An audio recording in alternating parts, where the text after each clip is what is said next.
ಒಂದಾನೊಂದು ಊರಿನಲ್ಲಿ ರಾಮಪ್ಪ ಎಂಬ ವ್ಯಕ್ತಿ ಇದ್ದ. ಅವನು ಒಂದು ಹೋಟೆಲ್ ನಡೆಸುತ್ತಿರುತ್ತಾನೆ. ಆ ಹೋಟೆಲ್ ಹೆಸರು ಇಡ್ಲಿ ಮನೆ.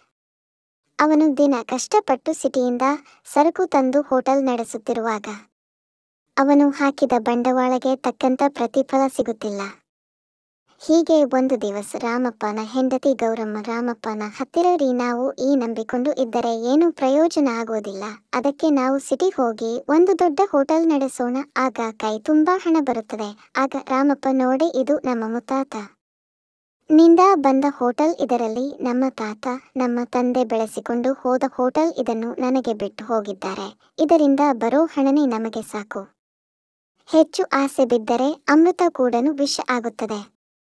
ಆಗ ಗೌರಮ್ಮ, ನೋಡಿ, ಈ ಕಾಲದಲ್ಲಿ ಗೌರವ ಸಿಗಬೇಕಾದರೆ ಹಣ ಇರಬೇಕು. ಹಣ ನೋಡಿದರೆ ಹೆಣ ಬಾಯಿ ಬಿಡೋ ಕಾಲ ಇದು.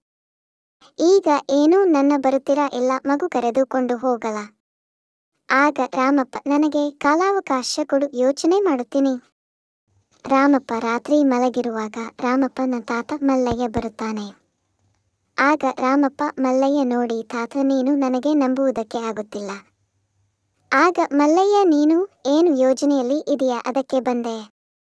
ಏನು ಯೋಚನೆ ಮಾಡುತ್ತಿದೆಯಾ? ಆಗ ರಾಮಪ್ಪ ನಡೆದ ವಿಷಯ ಹೇಳುತ್ತಾನೆ. ಆಗ ಮಲ್ಲಯ್ಯ, ಅಷ್ಟೇನಾ, ಬಾ ನನ್ನ ಜೊತೆ ಎಂದು ಹೇಳಿ ರಾಮಪ್ಪನನ್ನು ಕರೆದುಕೊಂಡು ಹೋಗುತ್ತಾನೆ. ಒಂದು ಮರದ ನಿಂತು ಮಲ್ಲಯ್ಯ ರಾಮಪ್ಪನಿಗೆ ಒಂದು ಮಡಿಕೆ ಕೊಡುತ್ತಾನೆ.